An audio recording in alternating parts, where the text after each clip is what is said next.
Hello everyone, welcome to our last session of the day, streaming data analytics with Power BI and Databricks.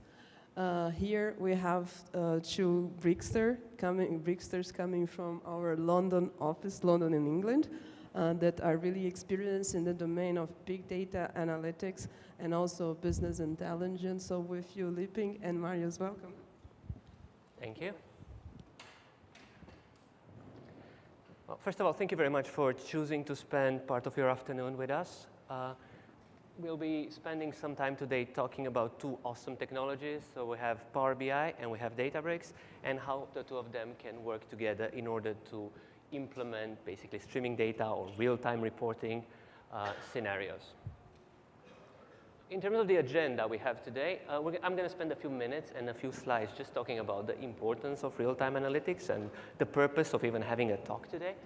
And then we're going to have 3 scenarios or demos end-to-end on how to implement this, as well as the underlying architectural patterns that we're using. We're going to wrap up with some considerations that we think are relevant to the all-up talk. So real-time. We live in a real-time world. Everything happens in real time. People browse the internet in real time. They shop in real time. Goods move in real time. Financial transactions happen in real time. Fraud happens in real time as well. We also have third-party real-time products that are very valuable, like weather, market data, real-time traffic. And we also get real-time data that gets produced by machines, like IoT sensors, like mobile devices. So all this leads to massive opportunity for businesses, opportunities like real-time fraud detection or presenting your customers with smart pricing, knowing ahead of time if something's going to break down, and hopefully do something about it. So real-time is good. That's great. What's the problem? Well, the problem can be that sometimes real-time pipelines and this kind of solutions can be hard to implement. And the main reasons for that are when you're dealing with real-time data and pipelines, often is the case that you need to use this special APIs, special programming languages that are often not familiar to people in the data team, in the more traditional BI teams. So that's a bit of a hurdle. Then we talk about all the stuff that goes around a real-time pipeline just to make sure that the data quality is right, that the pipeline is fast enough so you can stream data. So if your pipeline does fail, you're able to restart. So there's complexity there. And in a lot of cases, your real-time data will land in a different location, in a different sync to where your reference data is. So joining the two together, enriching them, that can be a bit challenging as well. Now, here comes the pitch. How does the Databricks Lakehouse help solve that? Now, before that, just wanted to highlight the fact that data streaming is a core capability of the Databricks Lakehouse platform and has been there for a long time, in addition to data warehousing, data engineering, data science, and ML. Now, how do we tackle some of the problems I just listed?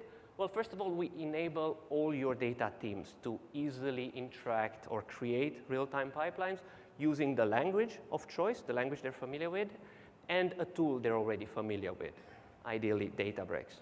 We also simplify your development with tools like Delta Live Tables, where you can focus more on what you're trying to do as opposed to how. And then we handle the how. We get it running in an efficient way. We do the data quality and all the other stuff. And then also we have one platform, so you can just put your data, both streaming and batch, in the same location. In some instances, if you want to, even in the same table.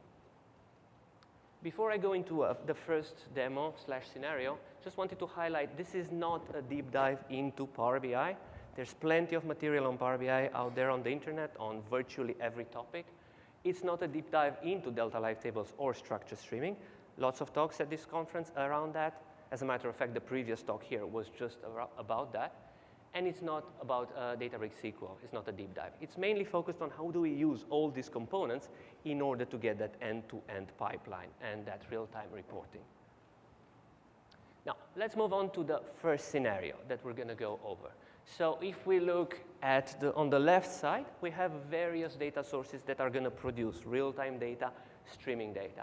That's then going to land either in a more traditional message store, so we can talk like Kafka or Azure Event Hub, or it can also land in object stores like AWS S3 or Azure Data Lake Store or Google Cloud Storage. And because we have something called autoloader in Databricks that allows you to treat an object store like a message store, and Delta Live Tables is using that behind the covers, we can stream data from both, and with very little code change. Next, we have the Delta Live Tables, which are going to handle the ingestion and transformation of the data. Once the data is ready, we're going to expose it using Databricks SQL to Power BI on the right. I did say I'm not going to go into a lot of detail, but just for if anyone is unfamiliar with some of these concepts, Delta Live Tables is basically a data processing or ETL framework that's available in Databricks, and it allows you to define your streaming pipelines in a declarative way. So as I said before, you're focusing on what you're trying to achieve, which using fairly simple SQL or Python syntax, and then the framework handles how to do it in an efficient and scalable way. We have data quality enforcement controls, so when you define your objects, you can specify what data quality and what good looks like using something called expectations, and then the framework will enforce that, and it supports streaming and batch. Going to the right, Databricks SQL, well, that's the house part of Lakehouse. So it's basically a SQL warehouse that sits in your Lakehouse. It's an intuitive environment for your BI developers, your data analysts to just go in there, feel at home, write their SQL, connect their BI tools, and get a very familiar experience. And when we show Power BI, you'll see exactly what I mean. It comes in two main flavors. So we have serverless and dedicated for these SQL warehouses, and you can choose the one that makes most sense for your scenario. And there's also a rich ecosystem of tools that connect to it. So Power BI is one of them. We also support Tableau, DBT, and lots more. Moving on to the right, in this first scenario, on the Power BI side, we will be using a direct query data set. So that's basically a type of data set where we don't cache any data. Because we're focused on low latency here, we want to do real time or near real time. We don't want to cache. We want to get the data directly from Databricks. Also, there's a neat feature on a Power BI report called automatic page refresh.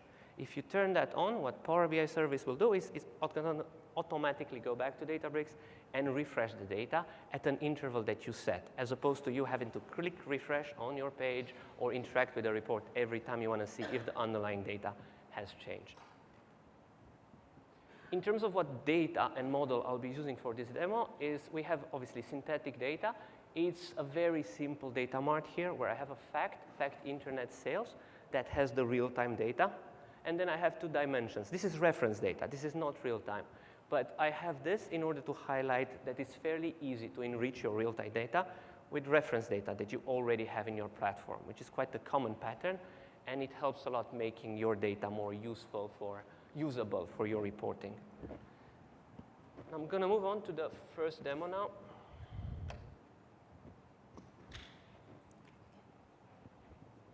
Okay, so I'm now in the Databricks UI. I am looking at data that sits in an object store, and you can see the path there. The point here is that Databricks is able to access that object store. And in there, I have two folders, a reference folder that has a number of CSV files, which are just my dimensions, and another fact I'll use later. This is non-streaming data. And then I have a stream folder that has JSON files arriving every 3 seconds in this demo, and just containing synthetic online sales transactions here. Now, in the next step, I'll build a very simple Delta Live Table pipeline with 2 tables. I'm going to be using SQL in this case, but I could be using Python as well. And the first table, it's a streaming table, so notice the streaming keyword as well as live. You can think of this as a bronze table, if you will, as well, or raw. And I'm basically just pointing it to the location where my JSON files are landing, so my stream, and I specify the data type as well. Next step is my second table built on the first. It's a streaming table as well. I'm treating my first table as a stream as well. You can see at the bottom. And you'll see a few constraints with expectations in the table definition, which is just where I define my data quality, what I want this data to look like. I'm also just going to select the columns that I'm interested in. Now, in order to transform this to a pipeline from a fairly simple notebook, in data engineering, there's a data live tables section in Databricks. In here, via the UI, I can just create a new pipeline, give it a name, then specify whether I want it triggered or to run continuously. Because this is streaming, I want it to keep running. I don't want it to stop. And then I'm just going to point it to the notebook that I just defined in order for it to know where's the logic, what am I doing here. So I'm going to paste that path. In addition to that, I'll add another path that's very similar to the logic before, but it's just going to deal with the reference data as well. So those dimensions, those CSV files that we were looking at before. That's it. Now, all the tables that get created and maintained can be either deployed in the traditional Hive Metastore, or we can use Unity Catalog as well. And if we are using Unity Catalog, I need to specify a catalog where I want this data to go to, and also specify a target schema or a database. In addition to that, I have some other options that I can use to control this pipeline. So I can specify a cluster policy if I have one. I can go over the auto-scaling min and max workers. I can choose to use the photon acceleration just to get this pipeline faster. Once I'm happy with all the settings, I'm just going to hit create, and the pipeline will be generated. On this other tab, I have this pipeline already running. At the top, you will see my streaming tables of internet sales and fact internet sales. It's a bit small, but you will see it is tagged as streaming table. And this is just going to be running. It's been running for 4 hours, and it's going to keep running. If I can click on any of these tables, I'll be able to see the schema as well as other statistics. If I scroll a bit down, you'll also see the various dimensions, whether they're coming straight from a CSV source, or maybe I'm doing some processing, joining things as well. The terminology that DLT is using for these non-streaming tables is materialized views. OK, now let's have a look at what this actually generates. So going to my SQL editor, going to the right catalog and database, I can see all the tables that were specified in the pipeline. So fact internet sales is there. I can just do a quick query to just discover, see the data in.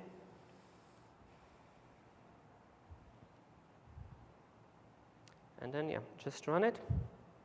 This is a very familiar interface for anyone who has used databases in the past.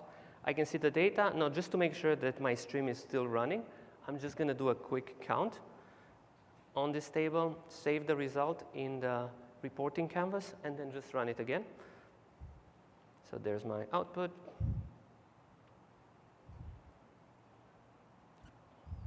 Quickly save it, and then I'm going to run this again. Now, while I'm doing all this stuff here, that pipeline is still running in the background. As new JSON files are hitting my landing location in cloud storage, they'll automatically get ingested and processed. And as soon as this is done, I'll see the result, which is different from the previous number. So data is streaming, the stream works. Now next, we're going to have a quick look at the SQL warehouse that I'll use in order to serve this to Power BI. So it's a serverless one, as you can see from the type, already created. If I click on it, I'll get a lot of details. If I go to connection details, I have an option to click on the Power BI logo, which is going to download a Power BI template file that already has all the connection information in it. So if I double click and open it in Power BI desktop, it's going to immediately connect to my relevant Power BI Databricks workspace and the relevant SQL warehouse. So I'll be able to see all the catalogs from Databricks. So I can just search for the catalog I was using before, look at the schema or database, and then select the relevant tables, which are my 2 dimensions and my fact table. Now, it's important to note that this is now only loading the metadata. This is set up in direct query, so there's no data being moved, only the metadata about the tables. And as soon as that's done, if I go to my modeling view within Power BI desktop, I'll see those 3 tables. Now, there are no relationships between them yet, so I need to create those relationships. If you are using the latest version of Power BI desktop and you have defined primary and foreign keys on your tables, then Power BI will be able to recognize those, so we could skip this step. I haven't done it for this demo, so we are doing it manually now. So there we are. OK. Just clicking on the tables, if you want to check what storage mode you're using, you can just click on a table, check advanced, and then in the storage mode, you'll see either direct query, dual, or import. Import and dual are caching data as well. I'm just going to move on to a report that was built on exactly this data model, but in this case, I have the visuals so that we save some time. Looking at the data model is exactly what we were just building before, so nothing has changed. It is in direct query, and I have a report. Nice report, it's not really moving. So if I go to format, and then I go to page refresh, which is the setting I mentioned before, you'll see that the data will start refreshing, and the interval specified there is 3 seconds. So it's going to start changing the data, getting it back from Databricks every 3 seconds. I'm happy with the report now. I'm just going to save it. And the way you usually do in Power BI, you then publish it to a workspace in order to be able to share it with other people. It's worth noting that it has to be a premium-backed workspace in Power BI in order for this to be meaningful. Now, on the premium capacity in Power BI, there is a setting available to the capacity admins that has the power to enable or disable this functionality. So it's worth checking that, otherwise you might just get like unexpected results. So we are now in the Power BI admin portal. We're just going to select the capacity. We're selecting an embedded. Premium looks exactly the same. Under Power BI workloads, you will see there is a flag, automatic page refresh. It's on. And then what's the minimum refresh interval? In this case, it's set to 3 seconds, which is exactly what we have in the report as well. So it's just going to work. So we are now in the Power BI portal. We can go in full screen, and this is refreshing every 3 seconds. This is also really easy for anyone that can build a Power BI report to just switch. It's quite a low friction approach. Going back to Databricks, to the SQL warehouse, I'm going to have a look at what is Power BI sending to the warehouse. So because I had 3 entities or 3 tables, and they're all in direct query, I'm going to get 3 queries at a time every 3 seconds. So it's quite important on the Databricks side to make sure that those queries are fast enough, they execute in an acceptable time so that we have time to return the data to Power BI within those 3 seconds. Otherwise, the end-to-end pipeline will not work. So that was scenario number 1. Moving on, scenario number 2 builds on scenario number 1. So there are only a few changes here. And you might have noticed one of the potential downsides is that we have all the tables in direct query mode. So that means if my data model was bigger, assume I had 5, 10, 20, 50 tables in my data model or in my Power BI data set, Power BI would send at least 50 queries against my Databricks SQL. That's a lot of queries. And in a lot of instances, maybe you only have 1 table that's streaming, or 2. Or maybe you're only interested in data that's changing in 1 table. Everything else is cached and refreshes maybe once a day. So in that instance, it's a lot more efficient to use composite data sets, where you can specify at table level which one you want it to be in direct query and which one you want Power BI to cache. And then for those cache tables, you can then set up a scheduled refresh that's going to run whenever you want it to. You can make it incremental, so on. So that's the difference here.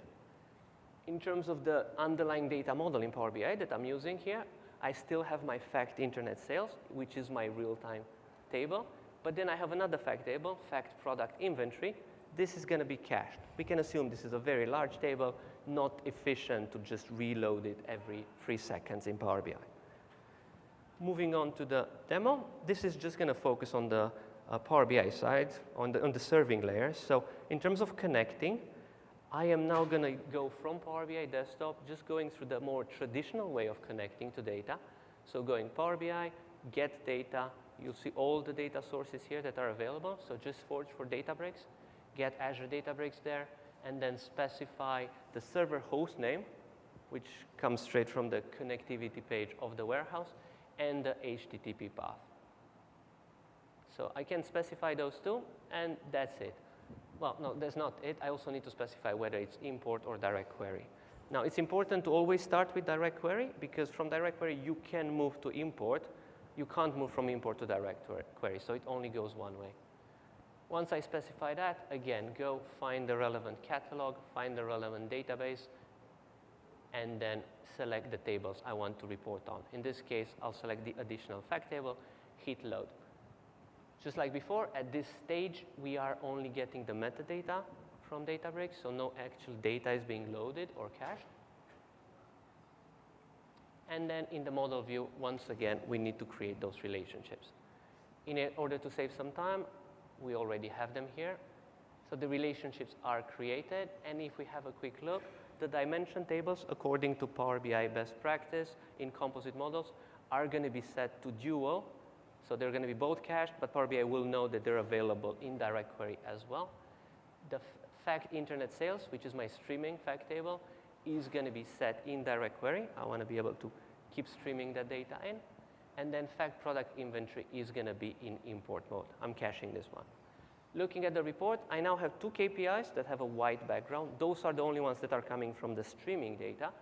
If I turn on page refresh, set it again to free, only those two KPIs will have data that is moving.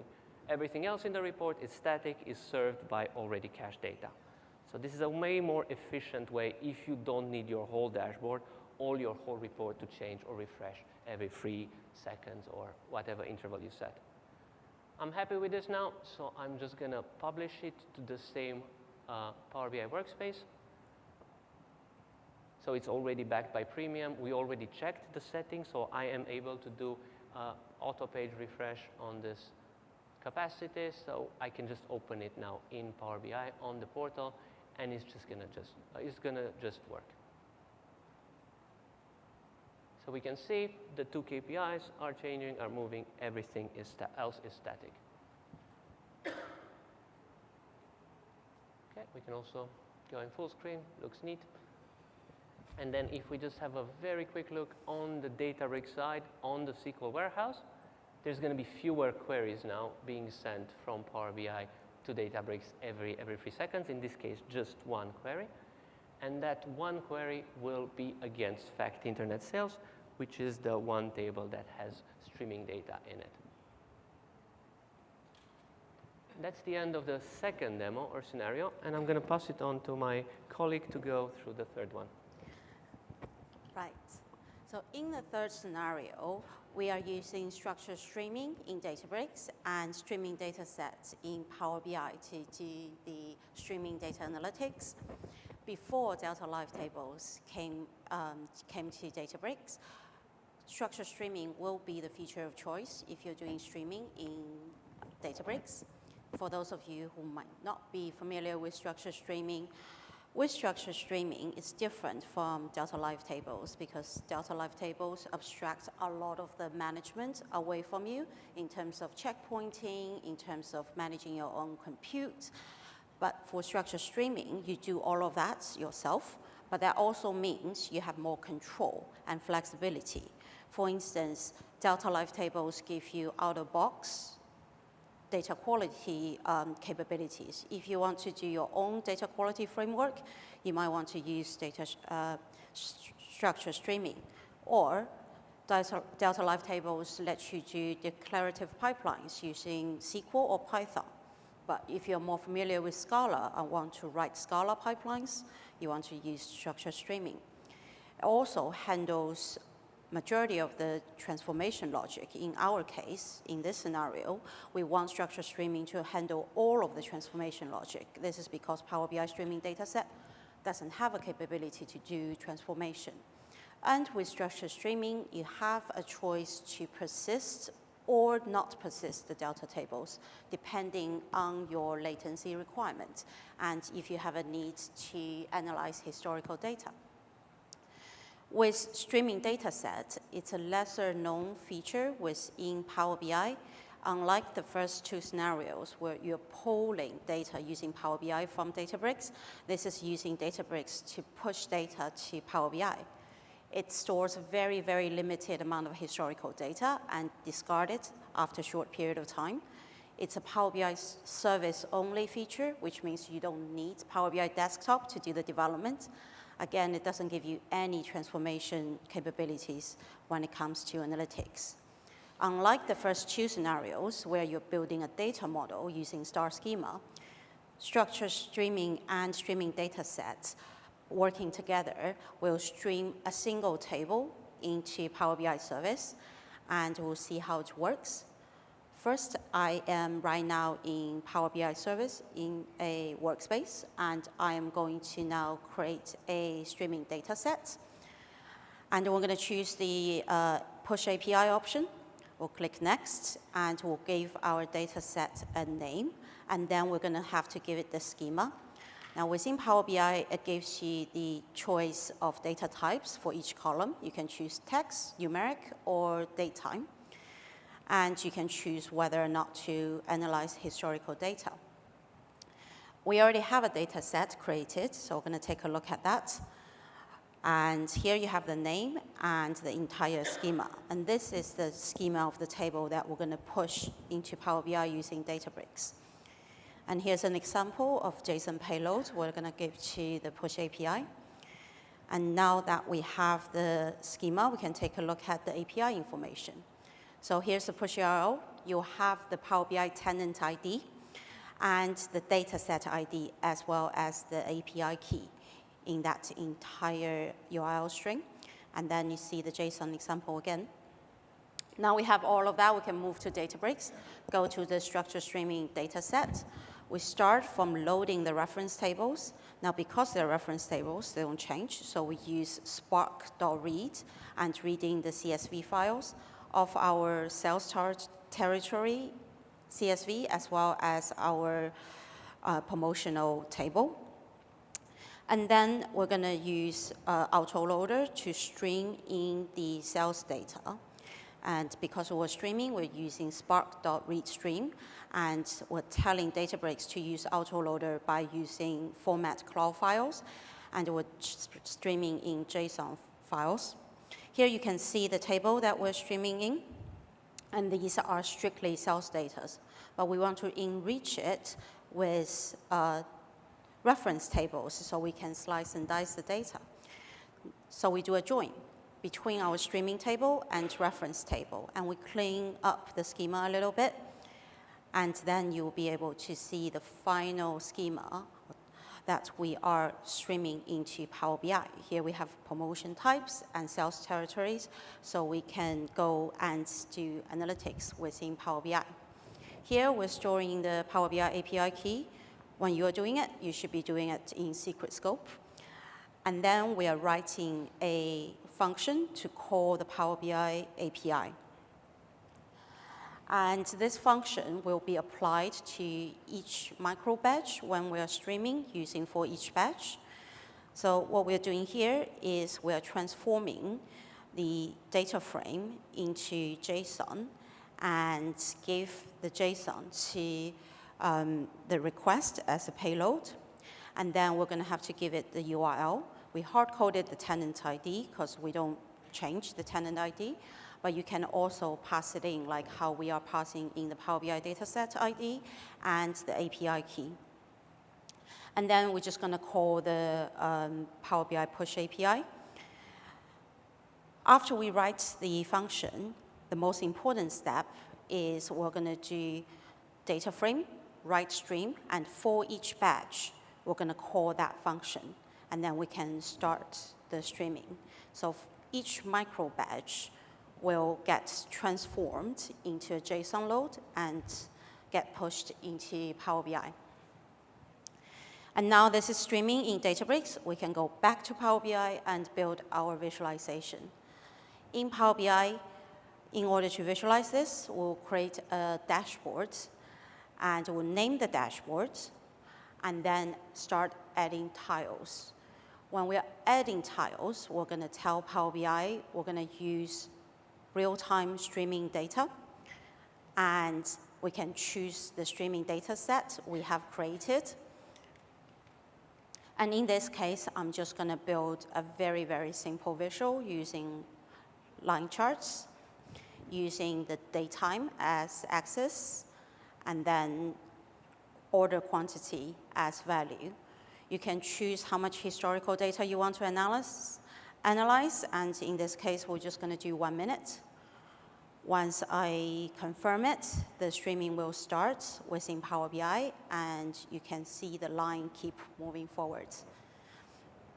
And you can keep adding tiles within Power BI and make this dashboard a lot more informational and insightful. Like we built a dashboard over here using different tiles with the same streaming data set, and you can see it keep streaming in. So this is the end of the third demo. With this combination of 3 different scenarios, you can mix and match different components within Databricks and Power BI.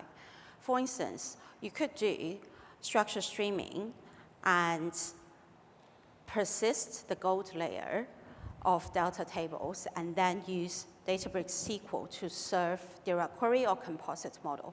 So you can choose the different components within Databricks or Power BI depending on your latency requirement and the scenario that you're analyzing. But when you're choosing between different scenarios, you want to think about your use case and what you're trying to achieve. In terms of how easy it is to implement, the first 2 scenarios give you a lot of out-of-box features to do streaming. So you have a lot of management abstracted away from you. On top of that, it also gives you the possibility to do streaming purely in SQL. So if you're not familiar with Python or Scala, you can still do streaming using SQL if you're using Delta Life tables. And the third scenario, again, is a little bit more complex to manage, but it does give you a lot more flexibility as well if you're doing things that in your own flavor. In terms of latency, because first 2 scenarios, we are persisting Delta tables, so the latency is a bit higher than the third scenario. Third scenario, in our demo, we didn't persist any Delta tables, but you can choose to if you're looking for historical data analysis. Again, historical data analysis, because first 2 scenarios have all the data stored in Delta tables, so you can look back all the history you want, whereas in the third scenario, the streaming data set doesn't persist data for very, very long, so you can look back 1 minute, 5 minutes. There's very limited amount of data you can actually see in Power BI. After a while, it gets discarded. In terms of visualization types, because in the first 2 scenarios, you are using Power BI desktop to develop, so you have all of the out-of-box features, as well as custom visuals, whereas in the third scenario, streaming data sets give you about 5, 6 very, very basic charts you can build, but it is very good for point in time, what's going on right now type of monitoring solutions. When you're doing any of these, consider following aspects. First, set your refresh interval to match when your new data is arriving in terms of how often they are arriving. Also, you want to take a look at your query time. You don't want your query to run longer than your refresh interval. Second, within Power BI, limit the amount of visuals on the same page. This is because it's going to distract your users in terms of how many visuals are on the page. As well, every visual on the page will send at least 1 query down to Databricks. So if you don't want very high concurrency, you want to limit the amount of visuals on the same page. Again, there might be use cases where you need a certain amount of visuals on the page and you want to scale out the Databricks compute to cater for the concurrency, and you can do that as well.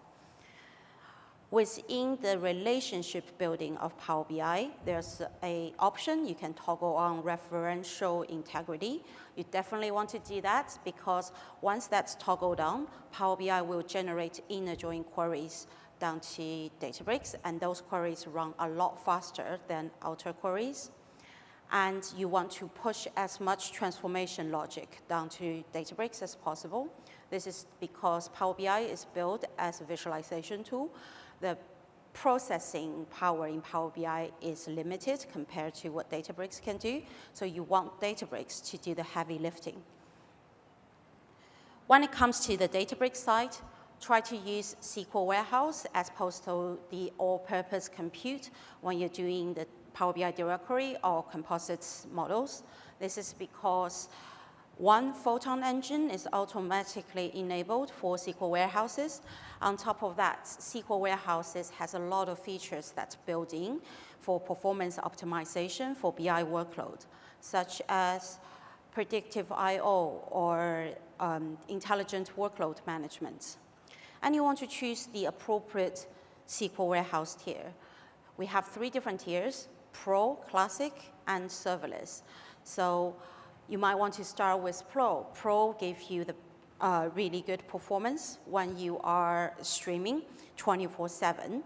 And it gives you the capabilities such as predictive I/O that will help you to run very fast needle in a haystack type of queries.